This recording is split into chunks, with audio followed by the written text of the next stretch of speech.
ಕಥೆಯ ಮೂಲಕ ಇಂಗ್ಲೀಷ್ ಕಲಿಯಿರಿ ಕಾರ್ಯಕ್ರಮಕ್ಕೆ ಸ್ವಾಗತ. ನಾನು ನಿಮ್ಮ ಇಂಗ್ಲೀಷ್ ಟೀಚರ್ ಸಚಿನ್ ಗೋಪನಾಳ್. ಈ ಕಾರ್ಯಕ್ರಮದಲ್ಲಿ ನಾವು ಕಥೆಯ ಮೂಲಕ ಇಂಗ್ಲೀಷ್ ಕಲಿಯೋಣ. ಕಥೆಯನ್ನು ನೋಡೋಣ. A group of frogs were traveling through the woods when two of them fell into a deep pit. ಇದು ನಮ್ಮ ಕಥೆಯ ಮೊದಲನೇ ವಾಕ್ಯ.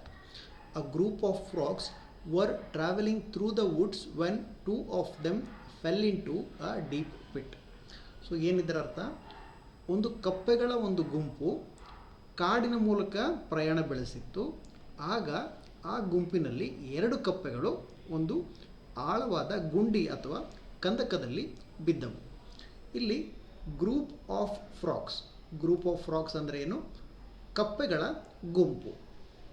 ಟ್ರಾವೆಲಿಂಗ್ ಥ್ರೂ ಅಂದರೆ ಯಾವುದರ ಮೂಲಕ ಪ್ರಯಾಣ ಮಾಡ್ತಾ ಇತ್ತು ಅಂತ. ದ ವುಡ್ಸ್ ಅಂದರೆ ಫಾರೆಸ್ಟ್, ಕಾಡು ಅಂತ. ನಮಗೇನು ಗೊತ್ತು?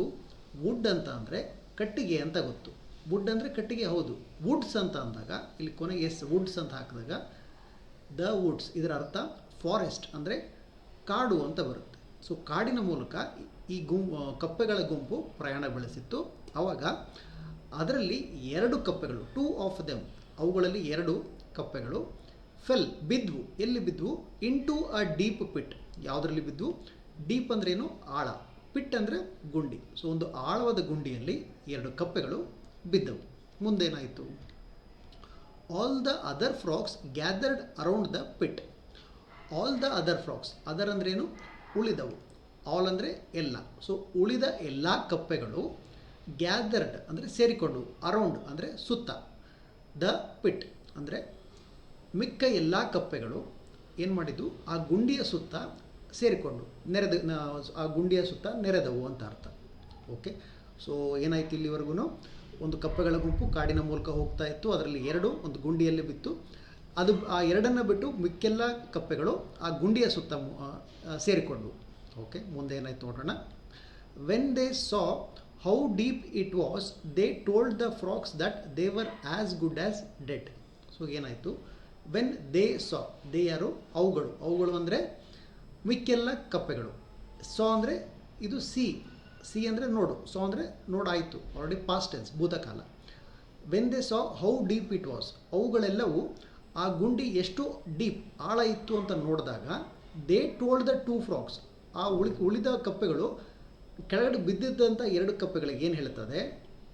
That they were as good as dead, ಅವು ಸತ್ತದಕ್ಕೆ ಸಮ ಅಂತ ಹೇಳ್ತವೆ. ಇಲ್ಲಿ ಆ್ಯಸ್ ಗುಡ್ ಆ್ಯಸ್ ಡೆಡ್ ಅಂತ ಇದೆ ನೋಡಿ. ಅಂದರೆ ಅವು ಸತ್ತದಕ್ಕೆ ಸಮ ಆಲ್ಮೋಸ್ಟ್. ಅಂದರೆ ನೀವು ಎಷ್ಟು ಆಳದಲ್ಲಿ ಬಿದ್ದಿದ್ದೀರಿ ಅಲ್ಲಿಂದ ಮೇಲೆ ಬರೋಕ್ಕಾಗೋದಿಲ್ಲ. ಸೊ ನೀವು ಬಿದ್ದಿರೋದಕ್ಕೆ ಸಮ. ಇಲ್ಲಿ ಆ್ಯಸ್ ಗುಡ್ ಆ್ಯಸ್ ಅನ್ನೋದನ್ನು ಕಲ್ತ್ಕೊಳ್ಳಿ. ಈಗ ಉದಾಹರಣೆಗೆ, ನೀವು ಒಂದು ಯಾವುದೋ ಸ್ಪರ್ಧೆಗೆ ಹೋಗಿರ್ತೀರಿ. ನಿಮ್ಮ ಪ್ರತಿಸ್ಪರ್ಧಿ ತುಂಬ ಬಲಶಾಲಿ ಇರ್ತಾರೆ. ಆವಾಗ ನಿಮ್ಮ ಫ್ರೆಂಡ್ಸ್ ನಿಮಗೆ you are as good as lost ಅಂತ ಹೇಳಿದರು. ಅಂದರೆ ನೀನು ಸೋತೋದಕ್ಕೆ ಸಮ, ನೀನು ಸ್ಪರ್ಧೆ ಮಾಡೋದು ಬೇಡ, ನೀನು ಸೋತಂಗೆ ಅಂತ ಹೇಳ್ದಂಗೆ. So you are as good as lost. ಇಲ್ಲಿ ಏನು ಹೇಳ್ತದೆ? ಉಳಿದ ಕಪ್ಪೆಗಳು when they saw how deep it was, they told the two frogs that they were as good as dead. So ನೀವು ಸತ್ತದಕ್ಕೆ ಸಮ, ಇನ್ನು ಅಲ್ಲಿಂದ ಹೊರಗೆ ಬರೋಕ್ಕಾಗೋದಿಲ್ಲ. ಸೊ ಇನ್ನು ನೀವು ಅಲ್ಲಿ ಸಾವಿದೆ ಕತೆ ಅಂತ ಹೇಳುತ್ತೆ. ಮುಂದೇನಾಯಿತು? The two frogs ignored the comments and tried to jump out of the pit with all of their mite.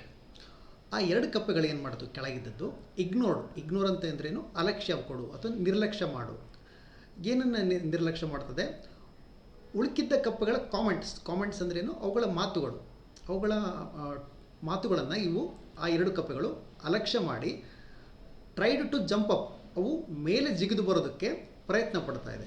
Out of the pit, ಗುಂಡಿಯಿಂದ ಹೊರಗೆ ಬರೋದಕ್ಕೆ ಪ್ರಯತ್ನ ಪಡ್ತಾ ಇದೆ. With all of their might ಅಂತಂದ್ರೇನು? ಶಕ್ತಿ. ಸೊ ತಮ್ಮೆಲ್ಲ ಶಕ್ತಿಯನ್ನು ಬಳಸಿಕೊಂಡು ಆ ಒಳಗಿದ್ದಕ್ಕಂಥ ಎರಡು ಕಪ್ಪೆಗಳು ಉಳಿದ ಕಪ್ಪೆಗಳ ಮಾತುಗಳನ್ನು ಅಲಕ್ಷ್ಯ ಮಾಡಿ, ಲಕ್ಷ್ಯ ಕೊಡದೇನೆ ಆ ಗುಂಡಿಯಿಂದ ಹೊರಗೆ ಜಿಗಿದು ಬರಲಿಕ್ಕೆ ಪ್ರಯತ್ನ ಪಡ್ತಾ ಇದ್ವು. ಆಯಿತು. The other frogs kept telling them to stop. ಆದರೆ ಮಿಕ್ಕಿದ್ದ ಎಲ್ಲ ಕಪ್ಪೆಗಳು ಏನು ಮಾಡ್ತಾ ಇತ್ತು? ಅವಕ್ಕೆ ನೀವು ಪ್ರಯತ್ನ ಪಡೋದನ್ನು ನಿಲ್ಲಿಸಿ ಅಂತ ಹೇಳ್ತಾ ಇತ್ತು. That they were as good as dead. ಯಾಕೆ ಪ್ರಯತ್ನ ಪಡೋದನ್ನು ನಿಲ್ಲಿಸಿ? ನೀವು ಆಲ್ರೆಡಿ ಮತ್ತೆ ಅದೇ ಫ್ರೇಸ್ ಬರುತ್ತೆ ಇಲ್ಲಿ, ಆ್ಯಸ್ ಗುಡ್ ಆ್ಯಸ್ ಡೆಡ್. ನೀವು ಆಲ್ರೆಡಿ ಸತ್ತದಕ್ಕೆ ಸಮ ಅದು ಎಂಥ ಆಳವಾದ ಗುಂಡಿಯಲ್ಲಿ ಬಿದ್ದಿದ್ದೀರಿ ಅಂದರೆ ಅಲ್ಲಿಂದ ಹೊರಗೆ ಬರೋಕ್ಕಾಗೋದಿಲ್ಲ. ಸೊ ಯಾಕೆ ಸುಮ್ಮನೆ ನಿಮ್ಮ ಶಕ್ತಿಯನ್ನು ವ್ಯಯ ಮಾಡ್ತೀರಿ, ಯಾಕೆ ಖರ್ಚು ಮಾಡ್ತೀರಿ ಶಕ್ತಿಯನ್ನು?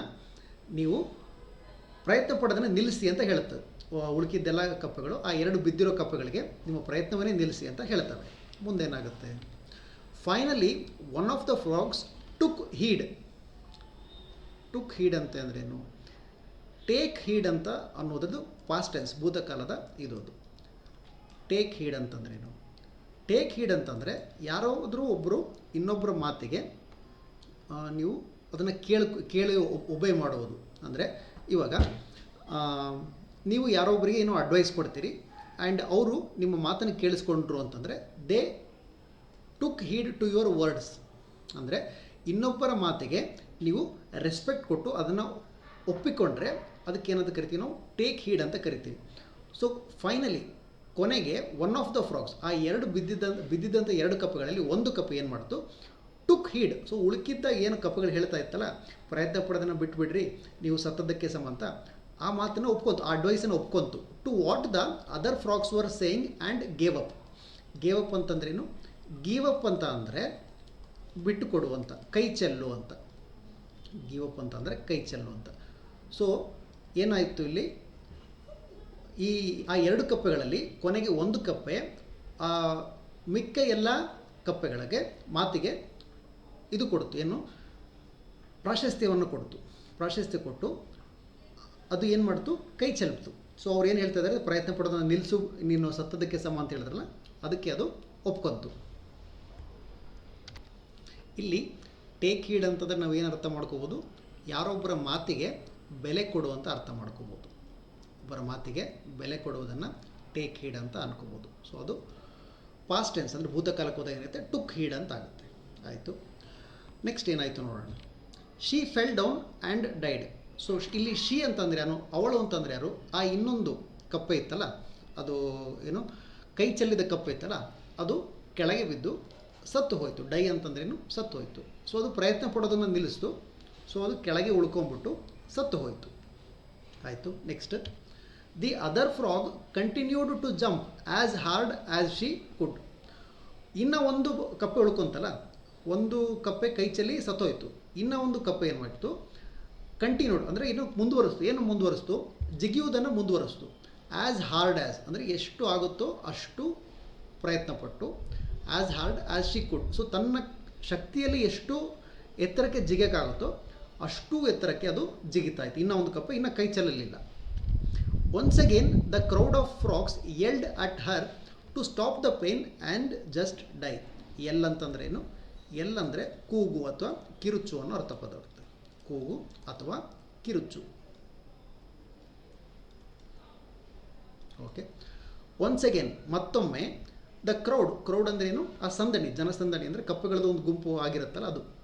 The crowd of frogs yelled at her. So ಇನ್ನೂ ಒಂದು ಕಪ್ಪೆ ಕೈ ಚೆಲ್ಲಲಿಲ್ಲ ಅಲ್ವ, ಅದು ಇನ್ನೂ ಜಿಗಿತಾ ಇತ್ತಲ್ವ, ಅದಕ್ಕೆ ಕೂಗಿ ಹೇಳ್ತವೆ ಏನೋ ಉಳುಕಿದ್ದ ಕಪ್ಪೆಗಳು. ಏನಂತ ಹೇಳ್ತವೆ? Stop the pain. ಇಷ್ಟು ಯಾಕೆ ನಿನಗೆ ನೀನು ಕಷ್ಟ ಪಟ್ಕೊತಾ ಇದೆಯಾ? ಪೇನ್ ಅಂದ್ರೇನು? ನೋವು. ನಿನಗೆ ನೀನು ಇಷ್ಟು ಕಷ್ಟಪಟ್ಟು ಇಷ್ಟು ಶಕ್ತಿ ವ್ಯಯ ಮಾಡಿ ಯಾಕೆ ನಿನಗೆ ನೀನು ನೋವು ಕೊಡ್ಕೊತಾ ಇದೆಯಾ? ನೀನು ಕೂಡ ಇನ್ನೊಂದು ಕಪ್ಪೆಯಂತೆ ನೀನು ಸಮಾಧಾನವಾಗಿ ಸತ್ತು ಹೋಗು ಅಂತ ಹೇಳ್ತಾ ಇದ್ದಾರೆ. ನೀನು ಎಷ್ಟು ಆಳವಾದ ಕಂದಕದಲ್ಲಿ ಬಿದ್ದಿದೆಯಾ, ಸೊ ಇಲ್ಲಿ ನಮ್ಮ ಮೇಲೆ ಬರೋಕ್ಕಾಗೋದಿಲ್ಲ, ಸುಮ್ಮನೆ ಯಾಕೆ ಕಷ್ಟಪಡ್ತೀಯಾ? ಸುಮ್ಮನೆ ನೀನು ಕೂಡ ಬಿದ್ದು ಸತ್ತು ಹೋಗು ಅಂತ ಅಲ್ಲಿ ಉಳುಕಿದ್ದ ಏನು ಗುಂಡಿಯ ಮೇಲೆ ಇದ್ದಂಥ ಕಪ್ಪೆಗಳು ಆ ಇನ್ನೂ ಒಂದು ಕೈ ಚೆಲ್ಲಲಾರದ ಕಪ್ಪೆಗೆ ಹೇಳ್ತದೆ. ಆಮೇಲೆ ಏನಾಗುತ್ತೆ? She began jumping even order. So ಆ ಉಳುಕಿದ ಕಪ್ಪೆ ಏನು ಮಾಡುತ್ತೆ? ಇನ್ನೂ ಹೆಚ್ಚು ಚೆನ್ನಾಗಿ ಇನ್ನೂ ಕಷ್ಟಪಟ್ಟು ಜಿಗಿಯೋಕ್ಕೆ ಶುರು ಮಾಡುತ್ತೆ. ಶಿ ಬಿಗ್ಯಾನ್ ಜಂಪಿಂಗ್ ಹಾರು ಈವನ್ ಹಾರ್ಡರ್, ಮುಂಚೆಗಿಂತ ಬಲವಾಗಿ. ಬಿಗ್ಯಾನ್ ಅಂದರೆ ಶುರು ಮಾಡ್ತು. ಸೊ ಅದೇನು ಮಾಡ್ತು? ಇವ್ರ ಮಾತು ಕೇಳಿಕೊಂಡು ಮುಂಚೆಗಿಂತ ಇನ್ನೂ ಬಲವಾಗಿ ಹಾರಕ್ಕೆ ಶುರು ಮಾಡ್ತು. ಆ್ಯಂಡ್ ಫೈನಲಿ, ಮತ್ತು ಕೊನೆಗೆ ಮೇಡ್ ಇಟ್ ಔಟ್ ಅಂತಂದ್ರೇನು? ಅದು ಕೊನೆಗೆ ಹೊರಗೆ ಬಂದೇ ಬಿಡುತ್ತೆ. ಇಲ್ಲಿ ಏನಾಗುತ್ತೆ? ಮೇಕ್ ಇಟ್ ಔಟ್ ಅಂತ ಅದರದ್ದು ಪಾಸ್ಟ್ ಟೆನ್ಸ್, ಅದರದ್ದು ಭೂತಕಾಲ ಮೇಡ್ ಇಟ್ ಔಟ್ ಆಗುತ್ತೆ. ಮೇಕ್ ಇಟ್ ಔಟ್ ಅಂತಂದ್ರೇನು? ಹೊರಗೆ ಬಾ ಅಂತ. ಮೇಕ್ ಇಟ್ ಔಟ್ ಅಂತಂದರೆ ಹೊರಗೆ ಬಾ. ಸೊ ಅದೇನಾಯ್ತು? ಇವ್ರ ಮಾತನ್ನು ಕೇಳಿ ಅದಿನ್ನೂ ಬಲವಾಗಿ ಜಿಗಿದು ಕೊನೆಗೆ ಹೊರಗೆ ಬಂದೇ ಬಿಡುತ್ತದು. ವೆನ್ ಶಿ ಗಾಟ್ ಔಟ್, ಅದು ಆಕೆ ಹೊರಗೆ ಬಂದಾಗ the other frogs said. So ಉಳುಕಿದ್ದ ಕಪ್ಪೆಗಳು ಅದಕ್ಕೆ ಹೇಳುತ್ತೆ ಏನು? Did you not hear us, ನಿನಗೆ ನಾವು ಹೇಳಿದ್ದೇನು ಕೇಳಿಸ್ತಿಲ್ವಾ ಅಂತ ಉಳುಕಿದ ಕಪ್ಪೆಗಳು ಕೇಳುತ್ತೆ. ಆವಾಗ ಆ ಕಪ್ಪೆ ಹೇಳುತ್ತೆ, the frog explained to them, ಆ ಕಪ್ಪೆ ಅವರಿಗೆ ವಿವರಣೆಯನ್ನು ಕೊಡ್ತು. ಏನು? ಶಿ ವಾಸ್ ಡೆಫ್, ಅದು ಕಿವುಡು ಕಪ್ಪೆ ಆಗಿತ್ತು. ಅದು ಶಿ ಥಾಟ್, ಅದು ಏನು ಯೋಚನೆ ಮಾಡಿತು, ದೇವರ್ ಎನ್ಕರೇಜಿಂಗ್ ಹರ್, ಅವರು ನನಗೆ ಪ್ರೋತ್ಸಾಹ ಕೊಡ್ತಾ ಇದ್ದಾರೆ ಇನ್ನು ಜಿಗೆದಕ್ಕೆ ಅಂತ ಅರ್ಥ ಮಾಡ್ಕೊಂತು. ಅದು to jump out of the hole the entire time. So ಅದೇನು ಅನ್ಕೊಂತು, ಸ್ಟಾರ್ಟಿಂಗಿಂದನೂ ಮೊದಲಿನಿಂದನೂ ಉಳ್ಕಿದ ಕಪ್ಪೆಗಳು ಏನು ಹೇಳ್ತಾ ಇತ್ತು, ನಿನ್ನ ಕೈ ಚೆಲ್ಬಿಟ್ಟು ಬಿದ್ದು ಸಾಯಿ ಅಂತ ಹೇಳ್ತಾ ಇತ್ತು. ಬಟ್ ಅದೇನು ಅನ್ಕೊಂತು, ಅವ್ರು ಮೊದಲಿನಿಂದಲೂ ನನಗೆ ಇನ್ನೂ ಜೋರಾಗಿ ಜಿಗಿ, ಹೊರಗೆ ಬಾ ಅಂತ ಪ್ರೋತ್ಸಾಹ ಕೊಡ್ತಾ ಇದ್ದಾರೆ ಅಂತ ಅಂದ್ಕೊಂಡಿತ್ತು. ಅದು ಎಂಟೈರ್ ಟೈಮ್ ಅಂದರೆ ಪೂರ್ತಿ ಸಮಯ, ಎಂಟೈರ್ ಅಂದರೆ ಪೂರ್ತಿ ಅಂತ, ಎಂಟೈರ್ ಅಂತಂದರೆ ಪೂರ್ತಿ ಅಂತ, ಎಂಟೈರ್ ಸಂಪೂರ್ಣ ಅಥವಾ ಪೂರ್ತಿ. Okay, so the frog explain to them that she was deaf. Deaf ಅಂದರೆ ಕಿವುಡು, ಡೆಫ್ ಅಂದರೆ ಕಿವುಡು ಅಥವಾ ಕಿವುಡ. Okay, she thought they were encourage ಅಂದರೆ ಪ್ರೋತ್ಸಾಹಿಸು. She was encouraging, they were encouraging her to jump out of the hole, ಆ ಗುಂಡಿಯಿಂದ ಹೊರಗೆ ಬರೋದಕ್ಕೆ ನೀವು ಮೊದಲಿನಿಂದಲೂ, ನೀವು ಸ್ಟಾರ್ಟಿಂಗ್ ಸಮಯದಿಂದಲೂ ನನಗೆ ಪ್ರೋತ್ಸಾಹ ಕೊಡ್ತಾ ಇದ್ದೀರಿ ಅಂತ ಅಂದ್ಕೊಂಡೆ ಅಂತ ಕಪ್ಪೆ ಹೇಳುತ್ತೆ. ಇಲ್ಲಿಗೆ ನಮ್ಮ ಕತೆ ಮುಗಿಯಿತು. ಸೊ ನಮ್ಮದು ಮಾರಲ್ ಆಫ್ ದ ಸ್ಟೋರಿ, ಈ ಕಥೆಯ ನೀತಿ ಪಾಠ ಏನು, ಸಕಾರಾತ್ಮಕವಾಗಿ ಸ್ವೀಕರಿಸಿದರೆ ಟೀಕೆಗಳೂ ಪ್ರೋತ್ಸಾಹ ನೀಡುತ್ತವೆ. ಇದು ಈ ಕಥೆಯ ನೀತಿ ಪಾಠ. ಸರಿ, ಇವಾಗ ನೀವು ಕಥೆಯನ್ನು ಕೇಳಿದ್ರಿ ಮತ್ತು ಕಥೆಯ ನೀತಿಯನ್ನು ಕೂಡ ಕೇಳಿದ್ರಿ. ಒಂದು ಹೋಮ್ವರ್ಕ್ ಇದೆ ನಿಮಗೆ. ಹೋಮ್ವರ್ಕ್ ಏನಂತಂದರೆ, ಈ ಕನ್ನಡದಲ್ಲಿ ಇರತಕ್ಕಂಥ ಈ ವಾಕ್ಯವನ್ನು ಇಂಗ್ಲೀಷಿಗೆ ಭಾಷಾಂತರ ಮಾಡಿ ಅದನ್ನು ಕಾಮೆಂಟ್ಸಲ್ಲಿ ಬರೀರಿ. ಅದು ತಪ್ಪೋ ಸರಿನೋ ನಾನು ನಿಮಗೆ ರಿಪ್ಲೈ ಮಾಡ್ತೀನಿ. ಆ್ಯಂಡ್ ಇಲ್ಲಿಗೆ ನಮ್ಮದು ಈ ವಿಡಿಯೋ ಮುಗೀತು. ಈ ರೀತಿಯ ಮತ್ತೆ ವಿಡಿಯೋಗಳು ಬೇಕಂತಂದರೆ ಲೈಕ್ ಮಾಡಿ ಮತ್ತು ಚಾನಲ್ಗೆ ಸಬ್ಸ್ಕ್ರೈಬ್ ಮಾಡಿ.